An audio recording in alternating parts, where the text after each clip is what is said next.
Imagina despertar cada mañana en tu propio condominio en vista al desierto. Piscina infinita brillando bajo el sol. El strip iluminando el horizonte por la noche. El sueño americano hecho hormigón. Ahora imagina que ese mismo edificio empieza a agrietarse. Primero una línea fina en el techo del estacionamiento. Luego una fractura que atraviesa el muro del pasillo como una vena abierta. Después un aviso pegado en el ascensor. Área cerrada por riesgo estructural. Y mientras las grietas crecen, tu cuota mensual sube a $600. Luego 900. Luego 1,600. No para mejorar el edificio. Solo para evitar que colapse. Estamos hablando de más de 2,300 unidades residenciales. En pleno auge turístico. En la ciudad que presume récords de visitantes cada año. Propietarios atrapados. Inversionistas que desaparecieron. Jubilados viendo evaporarse su pensión. Familias jóvenes heredando deudas que no pidieron. ¿Cómo pasó esto? ¿Cómo puede desmoronarse el sueño inmobiliario en la capital mundial del espectáculo?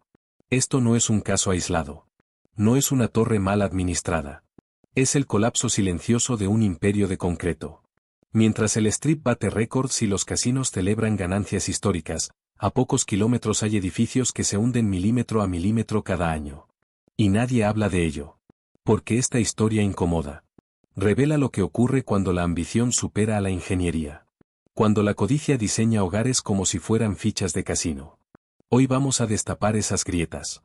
Las visibles, y las que nadie quiere mirar. Pero antes, si te interesan las historias que muestran lo que realmente ocurre detrás del brillo, suscríbete ahora, activa la campanita y deja tu like. Porque lo que estás a punto de descubrir no aparece en los folletos turísticos. Volvamos al principio. A inicios de los años 2000, Las Vegas decidió reinventarse. Ya no quería ser solo la ciudad del juego. Quería residentes permanentes. Familias. Propietarios. Condominios de lujo empezaron a surgir como espejismos en el desierto. Torres de 20 y 30 pisos prometiendo rentabilidad del 8 al 12% anual. Piscinas en azoteas. Gimnasios con vista panorámica. Seguridad 24 horas. El mensaje era irresistible. Invierte hoy. Alquila mañana. Jubílate temprano. Compradores llegaron en oleadas. Californianos huyendo de impuestos altos. Neoyorquinos buscando sol. Inversionistas extranjeros que nunca pisaron sus unidades. Muchos compraron sobre plano. Firmaron contratos basados en renders digitales. Depositaron el 20% y esperaron que el valor se duplicara antes de recibir las llaves. Y durante un tiempo, funcionó. Un apartamento que costaba $200,000 en 2002 valía $350,000 en 2005. El mercado parecía una máquina de imprimir dinero. Pero debajo del brillo había algo más. Construcción acelerada. Turnos de 24 horas. Plazos imposibles. Materiales más baratos de lo presupuestado. Todo para vender rápido. Todo para capturar la ola antes de que se disipara. Porque en Las Vegas hay una regla no escrita. Si algo brilla, se vende. Pero el hormigón no entiende de marketing. El suelo del valle es arena compactada. Capas sedimentarias que se mueven con el calor extremo y las tormentas. Construir alto en ese terreno exige precisión milimétrica. ¿Se tuvo? Algunos informes posteriores sugieren que no siempre. Cimientos menos profundos de lo recomendado. Impermeabilizaciones reducidas. Inspecciones aceleradas. Nada lo suficientemente grave para alarmar en el momento. Todo lo suficientemente grave para pasar factura años después. Y entonces llegó 2008. La burbuja inmobiliaria explotó en todo Estados Unidos. Pero en Las Vegas, el impacto fue brutal. Propiedades que valían $400,000 cayeron a $150,000. O quedaron vacías. Las asociaciones de propietarios se encontraron con un problema inesperado. Miles de unidades dejaron de pagar cuotas. Sin cuotas no hay mantenimiento. Sin mantenimiento no hay prevención. Sin prevención, las grietas avanzan. Lo que comenzó como una inversión dorada se convirtió en una trampa. Hoy esos edificios no solo muestran desgaste. Muestran abandono estructural, financiero y emocional. Y lo más inquietante no es que se estén deteriorando. Es que muchos fueron diseñados para llegar justo hasta aquí. A este punto crítico. A este momento donde reparar cuesta más que demoler. Y esta es apenas la primera capa de la historia. Porque lo que ocurrió después revela algo mucho más profundo que simples errores de construcción. La promesa dorada del 2000. A comienzos del nuevo milenio, quería dejar de ser solo un destino de fin de semana. El mensaje cambió. Ya no era únicamente ven, juega y vete. Ahora era, ven, quédate, invierte, vive aquí. La ciudad comenzó a expandirse más allá del Strip. Zonas como y se convirtieron en el nuevo terreno dorado del desarrollo inmobiliario. Desiertos vacíos transformados en urbanizaciones planificadas, avenidas amplias, centros comerciales relucientes y, por supuesto, torres de condominios que prometían lujo accesible. Los desarrolladores vendían una narrativa irresistible. Clima cálido todo el año. Impuestos estatales bajos. Costo de vida inferior al de California. Y rentabilidades proyectadas del 8% al 12% anual. Para muchos, era la combinación perfecta. Inversionistas llegaban con capital fresco tras vender propiedades infladas por la burbuja costera. Jubilados buscaban estirar su pensión en un estado sin impuestos sobre la renta.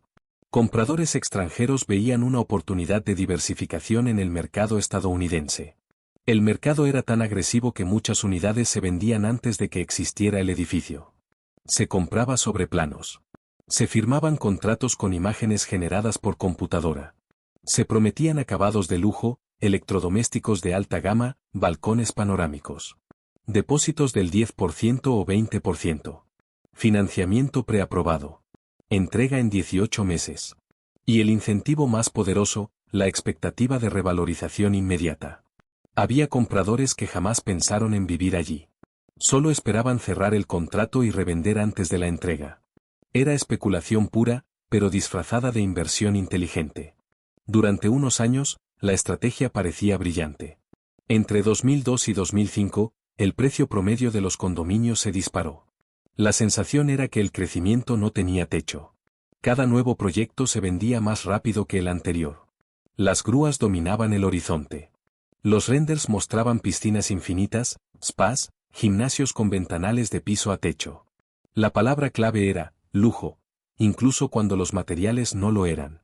El problema es que cuando el mercado se acelera demasiado, algo se pierde en el camino. En este caso, fue la prudencia. Los desarrolladores competían entre sí por lanzar más torres, más alto, más rápido. Plazos de construcción comprimidos. Equipos trabajando día y noche. Subcontratistas contratados al menor costo posible.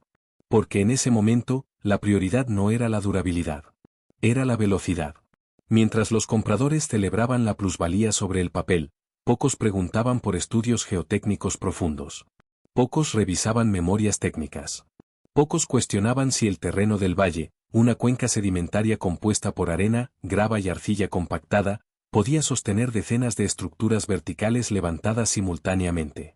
La narrativa de prosperidad era demasiado fuerte. Los bancos financiaban casi todo. Las tasaciones subían mes tras mes. Los agentes inmobiliarios repetían el mismo argumento. Si no compras ahora, te quedarás fuera. Y así, miles compraron. Algunos con ahorros de toda la vida. Otros con créditos altamente apalancados. Otros convencidos de que el turismo infinito de Las Vegas garantizaría ocupación permanente. Pero había una pregunta que nadie hacía. ¿Qué pasaría si el crecimiento se detiene? Porque todo el modelo dependía de una premisa frágil, que los precios seguirían subiendo. Las asociaciones de propietarios, conocidas como JOA, se estructuraron bajo esa misma lógica. Las cuotas mensuales eran relativamente bajas, entre $250 y $350, porque asumían baja morosidad y alto nivel de ocupación. Las reservas para mantenimiento mayor eran mínimas. ¿Por qué ahorrar para dentro de 20 años si el edificio se venderá antes? Era una mentalidad de corto plazo. El sistema estaba diseñado para rotar propietarios, no para sostener comunidades a largo plazo. Y mientras las ventas continuaban, las primeras señales de alerta eran ignoradas. Filtraciones menores. Grietas superficiales. Problemas de impermeabilización en terrazas. Nada urgente. Nada que amenazara la fiesta. Hasta que el contexto nacional cambió. Cuando el mercado inmobiliario estadounidense comenzó a mostrar signos de fatiga en 2006 y 2007, Las Vegas no parecía preocupada. La ciudad estaba acostumbrada a reinventarse. A sobrevivir a ciclos económicos. Pero esta vez era diferente. Porque muchos de estos edificios no estaban ocupados por residentes estables. Estaban en manos de inversionistas altamente endeudados. Y cuando el crédito se contrajo, el efecto dominó fue inmediato. Lo que había sido una escalera hacia la riqueza se convirtió en una pendiente resbaladiza. Y lo peor estaba por venir. Porque el verdadero problema no era solo financiero. Era estructural. Construido para vender, no para durar. Cuando el dinero fluye rápido, la calidad suele quedarse atrás. En el auge inmobiliario de los años 2000, el objetivo no era construir edificios que resistieran 50 años. Era levantarlos en 18 meses. Vender el 80% antes de la entrega. Y pasar al siguiente proyecto. La presión era brutal. Desarrolladores compitiendo por terrenos. Inversionistas exigiendo retornos acelerados. Compradores impacientes firmando contratos antes de que se vertiera el primer bloque de hormigón. El resultado fue una carrera contra el tiempo. Turnos de construcción 24 horas. Subcontratistas trabajando en paralelo. Supervisión fragmentada. En teoría, cada torre debía cumplir con códigos estructurales estatales. En la práctica, el sistema dependía de inspecciones rápidas y documentos firmados bajo presión. Y cuando el volumen de proyectos se multiplica, el control se diluye.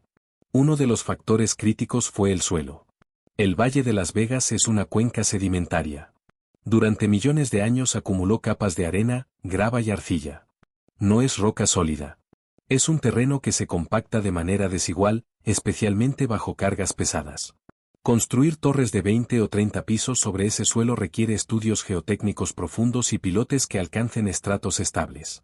Pero algunos informes posteriores señalaron que no todos los complejos realizaron estudios exhaustivos. En ciertos casos, los pilotes no alcanzaron la profundidad originalmente recomendada. Reducir unos metros significa ahorrar miles de dólares por columna. En una torre con decenas de columnas, el ahorro es millonario. A corto plazo, nadie lo nota. A largo plazo, el edificio empieza a asentarse. Milímetro a milímetro. Primero aparecen pequeñas fisuras en estacionamientos subterráneos. Luego desniveles en el pavimento. Puertas que ya no cierran correctamente. Ventanas que crujen bajo tensión. Nada espectacular. Pero constante. El hormigón también cuenta su historia. Para acelerar tiempos de entrega, algunas obras utilizaron mezclas optimizadas para fraguado rápido. Esto permite avanzar pisos más rápido, pero puede comprometer resistencia si no se controla con precisión. Las impermeabilizaciones fueron otro punto crítico. En el desierto, el calor extremo expande materiales durante el día y los contrae por la noche. Las juntas de dilatación deben absorber ese movimiento constante. Si se instalan membranas de menor calidad o se reducen capas para ahorrar costos, el sistema comienza a fallar antes de tiempo. Al quinto año pueden aparecer filtraciones. Al décimo, el agua ya penetró zonas estructurales. Y el agua es el enemigo silencioso del acero. Las barras de refuerzo dentro del hormigón, cuando se oxidan, se expanden. Esa expansión genera presión interna. La presión crea grietas. Las grietas permiten más agua. Es un ciclo lento, pero implacable. A eso se suma el clima. Veranos de más de 45 grados centígrados. Inviernos con heladas ocasionales. Tormentas de polvo que saturan juntas y sistemas de drenaje. El metal se expande y contrae miles de veces al año. Si las juntas están obstruidas o mal dimensionadas, la tensión se transfiere al concreto. Y el concreto, cuando cede, no lo hace con discreción. Lo hace dejando cicatrices visibles. Otro detalle poco discutido fue la selección de materiales secundarios. Tuberías de grado residencial en estructuras de alta densidad. Paneles eléctricos dimensionados para consumos de principios de los 2000, insuficientes para el aumento posterior de demanda. Sistemas de ventilación expuestos al polvo constante del desierto, cada decisión parecía pequeña. Pero acumuladas durante años, se convirtieron en un problema estructural. Porque estos edificios no fueron concebidos como comunidades permanentes. Fueron concebidos como activos financieros. La lógica era simple, vender antes de que aparezcan los problemas. Y durante un tiempo funcionó. Los desarrolladores completaban el proyecto, entregaban las unidades, transferían el control a la asociación de propietarios y avanzaban al siguiente terreno. Las garantías estructurales típicamente cubrían un periodo limitado. Cuando los primeros defectos importantes empezaron a manifestarse, muchos desarrolladores ya no estaban activos o se habían reestructurado tras la crisis financiera. Responsabilidad diluida. Propietarios expuestos. Y lo más inquietante es que, durante los primeros años, todo parecía normal. Piscinas funcionando. Ascensores operativos. Fachadas impecables. Las grietas no aparecen el primer año.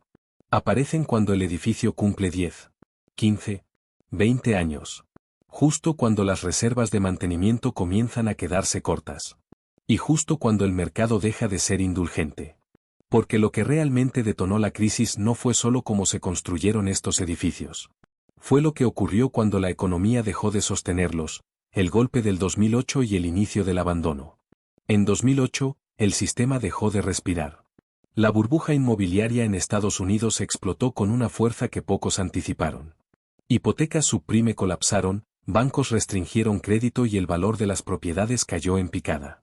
El impacto fue devastador. La ciudad que había liderado el crecimiento inmobiliario nacional se convirtió, casi de la noche a la mañana, en uno de los epicentros del colapso. Condominios que se vendían por $350,000 o $400,000 comenzaron a perder valor mes tras mes. En algunos casos, cayeron por debajo de los $150,000. En otros, simplemente no había compradores. Los inversionistas especulativos fueron los primeros en abandonar el barco. Muchos habían financiado con préstamos ajustables. Cuando las tasas subieron y el valor de la propiedad cayó por debajo de la deuda, dejaron de pagar. ¿Por qué seguir pagando por un activo que ya no vale lo que debes? Las ejecuciones hipotecarias se dispararon. Unidades vacías empezaron a acumularse en edificios que habían sido vendidos como comunidades vibrantes. Luces apagadas. Persianas cerradas. Balcones sin muebles. Y con cada propietario que dejaba de pagar su hipoteca, también dejaba de pagar la cuota mensual de la asociación. Ese fue el verdadero detonante. Las JOA, asociaciones de propietarios, dependían casi por completo de las cuotas para cubrir mantenimiento, seguridad, limpieza y reservas estructurales. Cuando la morosidad superó el 20%, el sistema comenzó a tambalearse. En algunos complejos, más del 40% de las unidades dejaron de contribuir. Los presupuestos colapsaron. Para cubrir gastos básicos, las asociaciones comenzaron a recortar mantenimiento preventivo. Reparaciones menores se posponían. Inspecciones estructurales se retrasaban. Era una decisión desesperada. ¿Pagas la electricidad de las áreas comunes o financias un estudio técnico de cimientos? La mayoría eligió sobrevivir al mes. Mientras tanto, los bancos que ejecutaban propiedades no siempre asumían de inmediato las cuotas pendientes. Las disputas legales sobre responsabilidades se prolongaban durante meses, a veces años. Eso significaba más ingresos faltantes. Más presión. Más deterioro. Los edificios comenzaron a mostrar signos visibles de desgaste justo cuando menos recursos había para solucionarlo. Piscinas cerradas por falta de mantenimiento. Ascensores fuera de servicio durante semanas. Filtraciones que nadie reparaba a tiempo. Y cada problema visible reducía aún más el atractivo del inmueble. Los pocos compradores interesados exigían descuentos profundos. El valor seguía cayendo. Fue un círculo vicioso. Además, la composición demográfica cambió rápidamente. Muchos inversionistas que abandonaron dejaron unidades vacías o alquiladas a corto plazo sin supervisión adecuada. El sentido de comunidad se erosionó. Donde antes había propietarios comprometidos, ahora había inquilinos temporales o departamentos desocupados. La percepción de seguridad disminuyó. Y en bienes raíces, la percepción es casi tan importante como la estructura. Las aseguradoras también empezaron a ajustar primas. Edificios con alto índice de vacancia o mantenimiento diferido representan mayor riesgo. Las pólizas subieron de precio. Algunas aseguradoras directamente se retiraron. Eso obligó a las asociaciones a buscar coberturas más costosas. ¿La solución inmediata? Aumentar cuotas. Propietarios que aún pagaban puntualmente comenzaron a recibir cartas notificando incrementos. De $300 pasaron a 450. Luego 600. Muchos estaban atrapados. No podían vender sin asumir pérdidas masivas. No podían abandonar sin afectar su crédito. y no podían absorber incrementos indefinidos. El golpe psicológico fue profundo. Lo que había sido presentado como una inversión inteligente se convirtió en una carga financiera. Algunos propietarios intentaron demandar a desarrolladores por defectos constructivos. Pero para entonces, muchas empresas se habían declarado en bancarrota, reestructurado o disuelto entidades legales. Responsabilidad diluida. El edificio seguía en pie. Pero el sistema que lo sostenía ya no. Y mientras el Strip comenzaba lentamente a recuperarse gracias al turismo internacional, estos complejos residenciales quedaron fuera del foco mediático. No eran hoteles icónicos. No eran casinos históricos. Eran comunidades residenciales dispersas. Sin glamour. Sin titulares. El abandono no fue inmediato ni espectacular. Fue gradual. Silencioso. Una década después del colapso financiero, muchos de esos edificios seguían arrastrando déficits en reservas. Las reparaciones mayores que debieron hacerse en el año 10 se postergaron hasta el 15. Y cada año de retraso multiplicaba el costo. Lo que comenzó como una crisis financiera externa terminó revelando debilidades internas. Porque el verdadero problema no era solo la caída del mercado. Era que estos edificios nunca fueron diseñados para resistir una tormenta prolongada. Cuotas que destruyen vidas. Al principio fue un aumento temporal. Una carta discreta en el buzón. La cuota mensual pasará de $325 a $480 para cubrir ajustes operativos. Muchos lo aceptaron. Era comprensible. Después del colapso de 2008, algo tenía que corregirse. Pero el ajuste no se detuvo. En varios complejos las cuotas siguieron escalando año tras año. 480 se convirtió en 650. 650 en 900. 900 en 1,200. Y en algunos casos extremos, superaron los $1,500 mensuales. No estamos hablando de hipoteca. Estamos hablando solo de la cuota de asociación. ¿Por qué subieron tanto? Porque durante más de una década se pospusieron reparaciones críticas.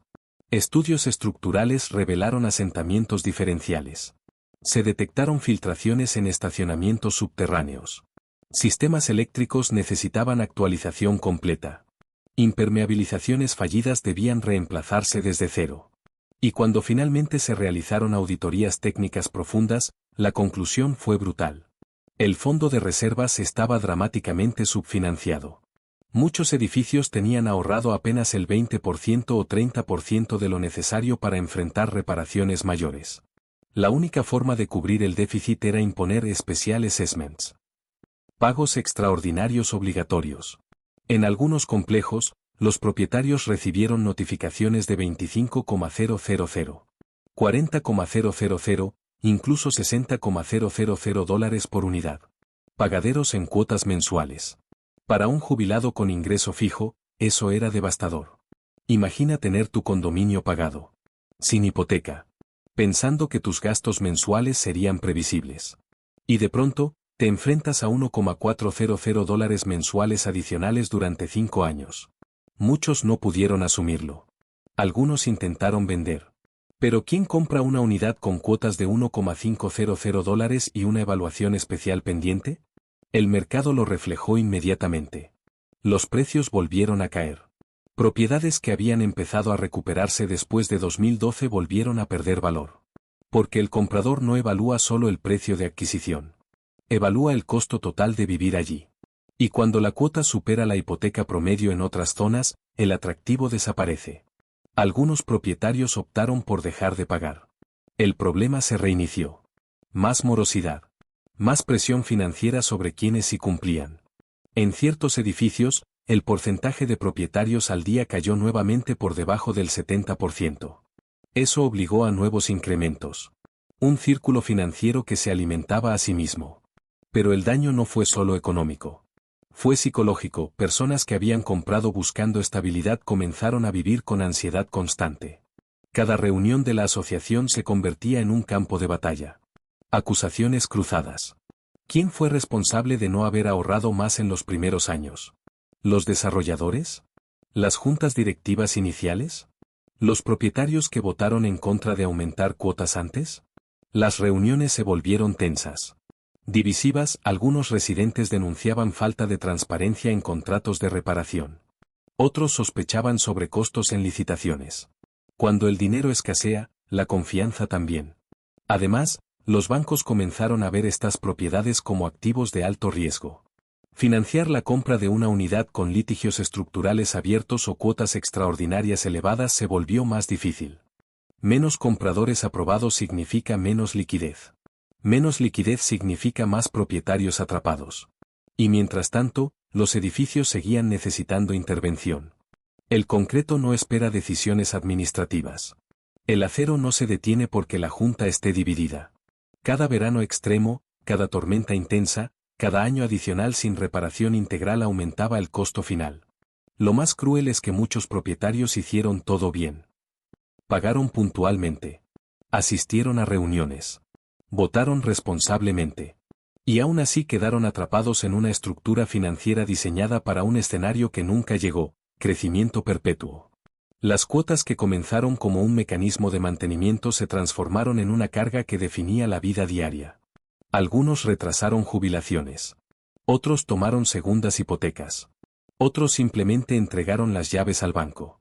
Y así, lo que comenzó como una promesa de seguridad patrimonial se convirtió en una trampa difícil de escapar. Pero aún hay una capa más profunda. Porque detrás de algunas decisiones financieras emergieron preguntas incómodas sobre gestión, contratos y actores externos con intereses propios. Corrupción, reparaciones fantasma y fondos buitre. Cuando el dinero escasea, el poder se concentra. Y en varios complejos la crisis financiera abrió la puerta a algo aún más inquietante que las grietas estructurales, decisiones opacas. Todo comenzó con las licitaciones. Cuando una asociación necesita reparar cimientos, impermeabilizar estacionamientos o reforzar columnas, contrata estudios técnicos y luego abre procesos de selección de contratistas. En teoría, el proceso es transparente. En la práctica, no siempre lo fue. En algunos edificios, propietarios comenzaron a notar discrepancias. Presupuestos inflados. Empresas seleccionadas sin historial sólido. Contratos aprobados con votaciones mínimas o reuniones poco difundidas. Algunos denunciaron que ciertos administradores externos, empresas contratadas para gestionar las JOA, tenían relaciones recurrentes con los mismos contratistas. Nada necesariamente ilegal. Pero sí cuestionable. Cuando un proyecto de reparación se estima en $8 millones y termina costando 12, la diferencia no es menor. Y cada millón adicional se traduce en más cuotas para los residentes. Hubo casos donde se anunciaban reparaciones urgentes que tardaban meses en comenzar. Fondos recaudados permanecían inmovilizados mientras el deterioro continuaba. Propietarios comenzaron a exigir auditorías independientes. En algunos complejos, esas auditorías revelaron algo preocupante: contratos con cláusulas ambiguas, comisiones administrativas elevadas y falta de supervisión técnica adecuada. Pero el problema no terminaba ahí. Con el valor de las unidades desplomado por las cuotas extraordinarias y los litigios abiertos, entraron nuevos actores al escenario: fondos de inversión oportunistas. Estos fondos compraban unidades con descuento masivo. A veces adquirían decenas dentro del mismo edificio. Y cuando superaban cierto porcentaje, obtenían influencia decisiva en las votaciones de la asociación. Eso les permitía orientar decisiones estratégicas. Por ejemplo, bloquear propuestas de reparación integral que elevarían cuotas a corto plazo, aunque redujeran costos futuros. ¿Por qué? Porque su modelo no era vivir allí. Era especular. Algunos fondos buscaban mantener cuotas bajas temporalmente para estabilizar precios y luego vender cuando el mercado mejorara. Otros apostaban por adquirir suficientes unidades para eventualmente impulsar una venta total del edificio a desarrolladores interesados en reconvertir o demoler. En ambos casos, el interés colectivo de residentes a largo plazo no siempre coincidía con el interés financiero del fondo. Eso generó tensiones internas profundas. Propietarios individuales intentando proteger su hogar. Fondos institucionales buscando maximizar retorno. Además, la complejidad legal de las asociaciones dificulta la rendición de cuentas. Demandar a una junta directiva requiere recursos legales significativos. Impugnar contratos puede tomar años. Mientras tanto, el edificio sigue envejeciendo. En algunos casos, incluso cuando se aprobaban grandes proyectos de reparación, surgían dudas sobre la calidad de ejecución. Trabajos incompletos. Materiales sustituidos por versiones más económicas. Supervisión técnica limitada. Cada irregularidad, real o percibida, erosionaba aún más la confianza. Y cuando la confianza desaparece en una comunidad residencial, el tejido social se rompe. Vecinos que antes compartían reuniones sociales ahora se enfrentaban en asambleas tensas, acusaciones de mala gestión, sospechas de favoritismo, denuncias cruzadas. El conflicto interno se convirtió en otra carga invisible. Lo más inquietante es que muchos de estos problemas no eran necesariamente producto de un gran escándalo criminal. Eran consecuencia de sistemas débiles, incentivos desalineados y estructuras legales complejas. Un entorno perfecto para que decisiones cuestionables prosperaran sin supervisión estricta. Mientras tanto, el deterioro físico continuaba. Porque ni la política interna ni los fondos oportunistas pueden negociar con la física. El concreto agrietado no entiende de votos. El acero oxidado no espera auditorías. Y así, mientras se debatía quién debía pagar y cómo, el edificio seguía acumulando desgaste. Pero el impacto no se limita a balances financieros o disputas administrativas. Lo que está ocurriendo también está transformando barrios completos. El impacto urbano, cuando el deterioro se vuelve contagioso. Un edificio en crisis no se derrumba en aislamiento. Su deterioro se expande. Primero afecta a quienes viven dentro. Luego a quienes viven alrededor. Y finalmente, a la percepción de toda la zona. En distintas áreas de complejos residenciales que alguna vez fueron símbolo de modernidad comenzaron a proyectar otra imagen: balcones vacíos, fachadas con manchas de humedad, estacionamientos parcialmente cerrados. El problema no es solo estructural. Es visual. Y en bienes raíces, la percepción visual influye directamente en el valor. Cuando un edificio muestra signos evidentes de abandono o conflicto legal, compradores potenciales se retraen. Los bancos ajustan sus criterios. Las aseguradoras elevan primas. Eso afecta a los edificios vecinos. Un complejo con cuotas extraordinarias de $1,400 al mes presiona el mercado circundante. Aunque el edificio de al lado esté en mejor estado, el riesgo percibido del área aumenta, el efecto dominó comienza. Además, la alta rotación de propietarios cambia la dinámica social. Cuando las unidades pasan de manos de residentes permanentes a inversionistas o alquileres temporales, la comunidad pierde estabilidad. Menos propietarios comprometidos significa menos participación en decisiones colectivas. Las reuniones de la asociación se vacían. La supervisión ciudadana disminuye. Y en contextos de mantenimiento diferido, eso agrava el problema. Otro factor es el acceso a financiamiento. En varios complejos con litigios abiertos o reservas insuficientes, los bancos comenzaron a restringir préstamos convencionales. Eso obliga a compradores potenciales a buscar financiamiento alternativo, generalmente más costoso. Menos compradores calificados significa menor demanda. Menor demanda significa precios estancados o a la baja. Eso impacta el patrimonio de quienes aún residen allí. El círculo vuelve a cerrarse. Pero hay una dimensión más profunda. El contrato psicológico. Cuando alguien compra un condominio, no solo adquiere metros cuadrados. Compra estabilidad, comunidad, seguridad patrimonial.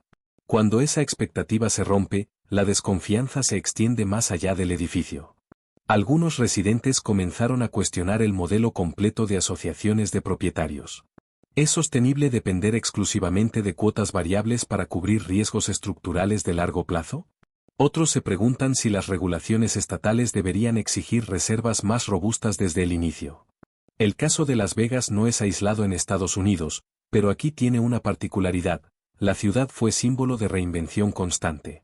Un lugar donde todo parecía posible. Donde el crecimiento era la norma. Y ahora, en ciertas zonas residenciales, la narrativa es distinta.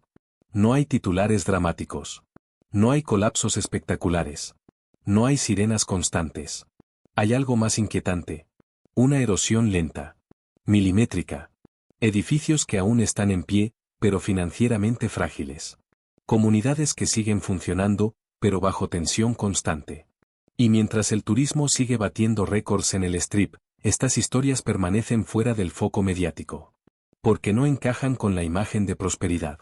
Sin embargo, la estabilidad urbana depende tanto de sus residentes permanentes como de sus visitantes temporales. Si el modelo residencial se debilita, la ciudad también.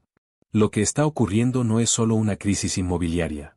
Es una advertencia sobre planificación a largo plazo, incentivos financieros y responsabilidad estructural. Y ahora llegamos al punto final. Porque la pregunta ya no es cómo comenzó. La pregunta es, ¿tiene solución? ¿Se puede salvar el sueño? Las grietas no aparecieron de un día para otro. Se construyeron. Con prisas. Con optimismo excesivo. Con la convicción de que el crecimiento sería eterno. El modelo funcionó mientras el dinero fluía. Mientras los precios subían. Mientras nadie hacía demasiadas preguntas. Pero cuando el ciclo cambió, quedó expuesto a algo incómodo. Muchos de estos edificios no estaban diseñados para resistir una década difícil. Estaban diseñados para venderse rápido. Hoy, las consecuencias son visibles. Propietarios atrapados entre cuotas imposibles y valores estancados. Comunidades divididas por decisiones financieras urgentes. Edificios que siguen en pie, pero bajo presión constante. Y la pregunta clave no es si todos colapsarán. La pregunta es más profunda. ¿Puede una ciudad reinventarse otra vez sin corregir los errores estructurales del pasado? Porque esto no se trata solo de concreto y acero. Se trata de incentivos. De cómo se financian las reservas. De cómo se supervisan las construcciones. De cómo se protegen los compradores frente a ciclos especulativos. Algunos complejos ya están tomando medidas, auditorías independientes, planes de financiación a largo plazo, reformas regulatorias más estrictas en el Estado. Pero la reconstrucción de la confianza toma más tiempo que reparar una fachada. Y Las Vegas tiene una reputación que proteger. Una ciudad que se vende como invencible no puede permitirse comunidades residenciales frágiles. El futuro dependerá de decisiones que se tomen ahora. Más transparencia. Más reservas obligatorias. Más responsabilidad en el desarrollo inicial. Porque el sueño inmobiliario no muere con un derrumbe espectacular. Muere lentamente. Cuando vivir en tu propia casa se convierte en una carga constante. Cuando cada carta en el buzón genera ansiedad. Cuando la estabilidad prometida se transforma en incertidumbre. La historia de estos edificios es una advertencia, no solo para Las Vegas, sino para cualquier ciudad que confunda crecimiento rápido con solidez duradera. Y ahora quiero saber tu opinión. ¿Crees que estos complejos podrán estabilizarse? ¿O estamos viendo el inicio de un problema mucho mayor en el mercado inmobiliario? Déjamelo en los comentarios. Si este análisis te ayudó a entender lo que realmente está pasando detrás del brillo, dale like, compártelo con alguien que esté pensando en invertir y suscríbete al canal para seguir destapando las historias que otros prefieren no contar. Las grietas no aparecieron de un día para otro. Se construyeron. Con prisas. Con optimismo excesivo. Con la convicción de que el crecimiento sería eterno. El modelo funcionó mientras el dinero fluía. Mientras los precios subían. Mientras nadie hacía demasiadas preguntas. Pero cuando el ciclo cambió, quedó expuesto a algo incómodo. Muchos de estos edificios no estaban diseñados para resistir una década difícil. Estaban diseñados para venderse rápido. Hoy, las consecuencias son visibles, propietarios atrapados entre cuotas imposibles y valores estancados. Comunidades divididas por decisiones financieras urgentes. Edificios que siguen en pie, pero bajo presión constante. Y la pregunta clave no es si todos colapsarán. La pregunta es más profunda. ¿Puede una ciudad reinventarse otra vez sin corregir los errores estructurales del pasado? Porque esto no se trata solo de concreto y acero. Se trata de incentivos. De cómo se financian las reservas. De cómo se supervisan las construcciones. De cómo se protegen los compradores frente a ciclos especulativos. Algunos complejos ya están tomando medidas, auditorías independientes, planes de financiación a largo plazo, reformas regulatorias más estrictas en el Estado.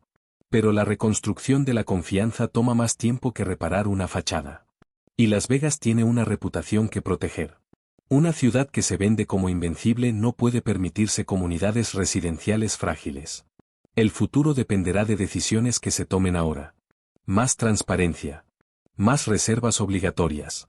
Más responsabilidad en el desarrollo inicial. Porque el sueño inmobiliario no muere con un derrumbe espectacular.